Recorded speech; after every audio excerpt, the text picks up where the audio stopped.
I bought this boat, 3.5 grand. So it's 26-foot coal, and I've just got it in the shed, just trying to get it dry out. It's been sitting out in the rain for a while. Needs a bit of work, not too much though. It's a pretty good trailer sailor.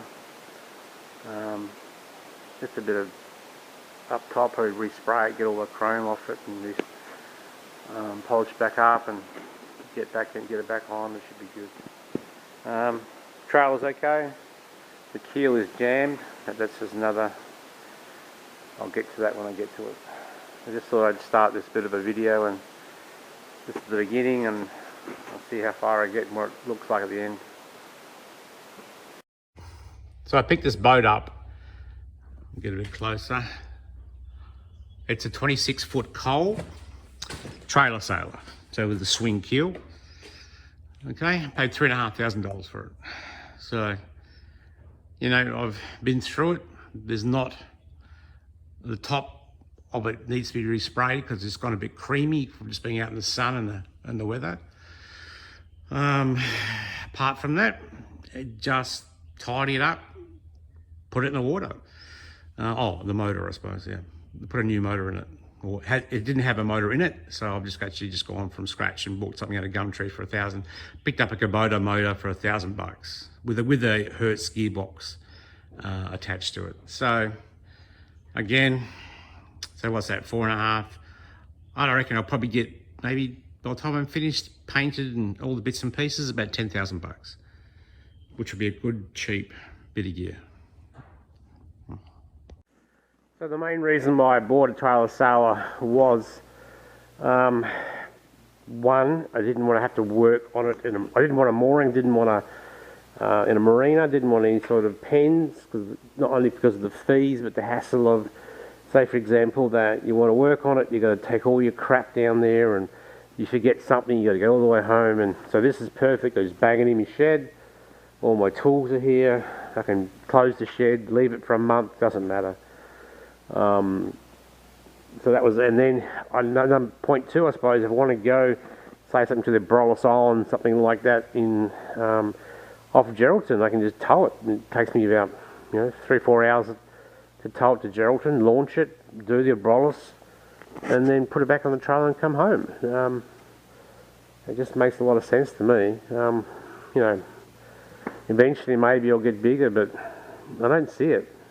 I'm just going to try and make this thing as seaworthy as possible, and then test it out in some big seas and just see what happens. I think that's because I think I'd just get so over it if I had a mooring. Maybe because my brother had one. It was a pain in the ass for him. So I think look. I got my shed. Got a really good workshop. I got everything, bits and pieces that I can possibly need to do this. I enjoy doing something like this, so bring it on.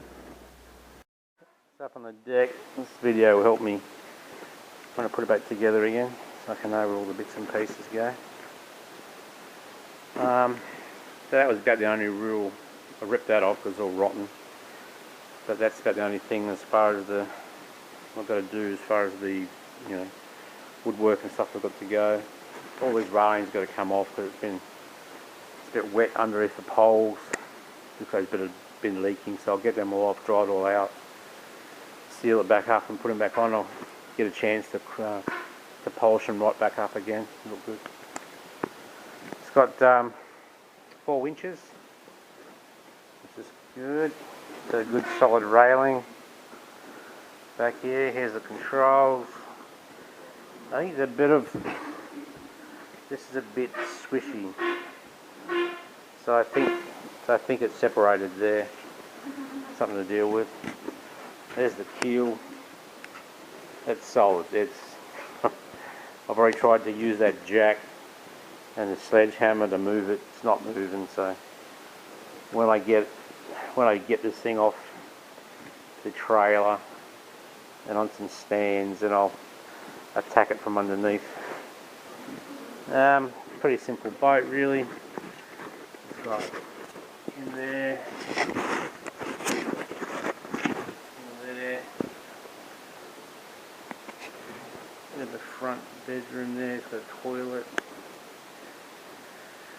The old bloke before me, he started it, but he didn't. All he pretty much did was paint inside it. So that's one less thing for me. Bit of structural work there, it's all come away there. That's just the floor, something structurally with the boat, which is good. So the toilet there, something there. That is. Yeah, all I've done really is didn't have an engine, so I picked up an engine and a gearbox for it, reasonably cheap, $1,000, which is, if anyone knows anything about marinize stuff, everything's so bloody expensive.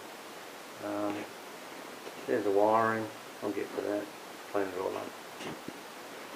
It's a good solid project. The Coles are pretty good boats, what I've heard. So yeah, something to muck around the weekend, because good for the kids. Well, I'll see how I go pulling it apart. This is my most helpful and really not able but not willing son, helper. Alright, so got all the railings off and all the pulleys and fittings and bits and pieces. Got the back railing off, and all the cleats are gone, all the winches. There's a bit of where the stays are for the railings, it's been leaking water in these, so they're a bit damp, let them dry out. Then I'll have to seal them up. You can see he's hit something, so it's all on the piss and it's dented.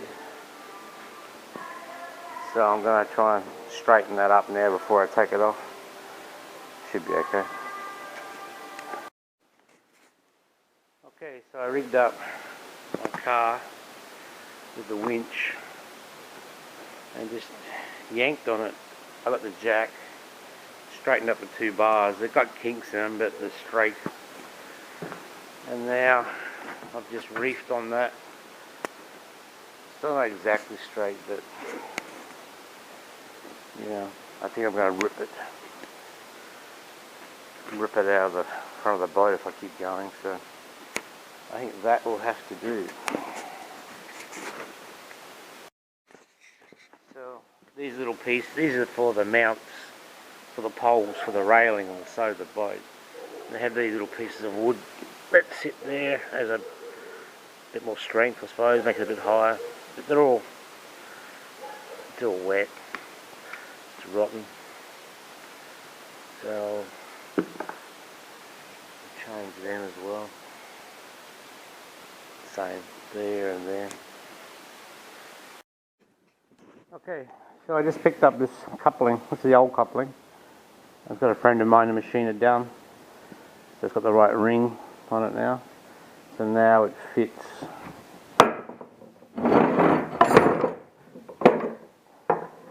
quite snugly in there. So that's perfect now. There's no slop. And he also machined this edge down so I can get the shaft in further. It all goes to weather good now. So just we change those bolts and that flex coupling, and then put it together and put it in the boat. Okay, so I got the engine in. It's just dangling off this crane here. So I've got it bolted to the shaft. Now it's the tricky bit of trying to shim it up and get it exactly right with the spinning of the shaft, so it's not going to virtually throw out that shaft and just wear out the shaft guide. So this is going to take a long time to get it right, but it's worth the time to get it right. See how I go. So I got the motor in. So I had it in and I took it back out again because I just wanted to make sure it does fit. Wasn't too sure. It does fit. Just got to do make some mounts now, which is going to be, and then try and getting it exactly straight so it doesn't clog out the propeller shaft. That's going to be the trick. I think just have some patience, take my time. I'll get there eventually. So I started to do some sanding on the front. I didn't realise how hard this stuff is. It's grippy. So I first thought about sanding it back so it's completely flat, and then respraying it again with the grippy stuff. But it's so hard to get off. I might just rough it up, clean it, and just spray over the top. I've got, this is the 40 grit, like one of the strongest single, most aggressive grit you can find. It's hardly even touching it. So anyway, got the shed now. The boat's drying out now.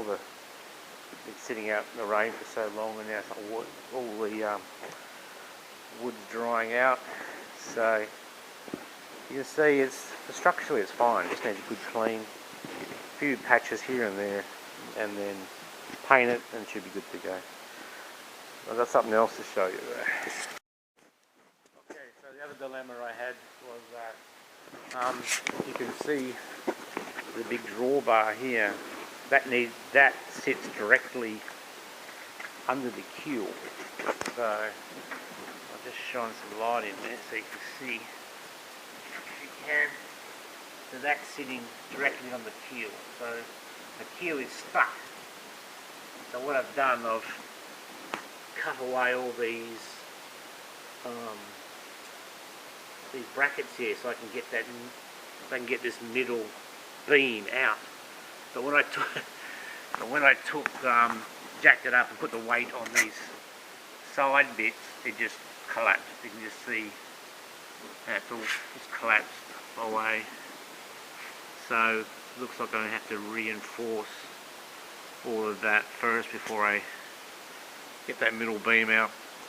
So once I get the middle beam out, it'll basically just sit on this cradle of the wheels.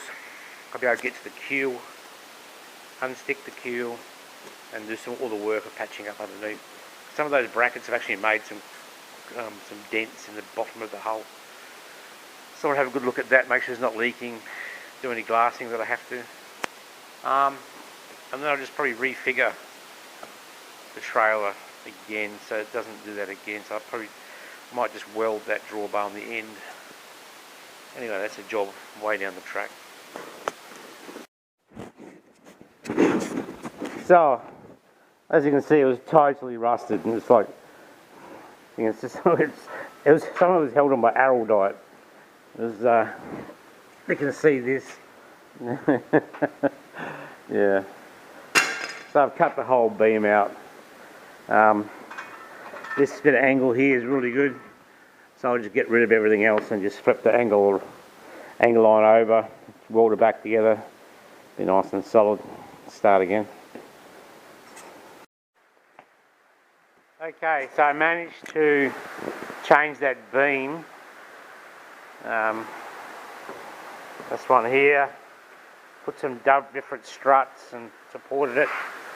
I got that main centre beam out, so now I can get to the keel and try to unstick it.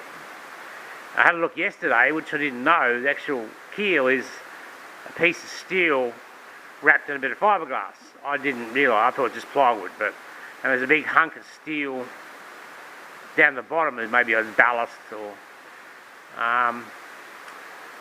yeah. I'll go underneath and show you.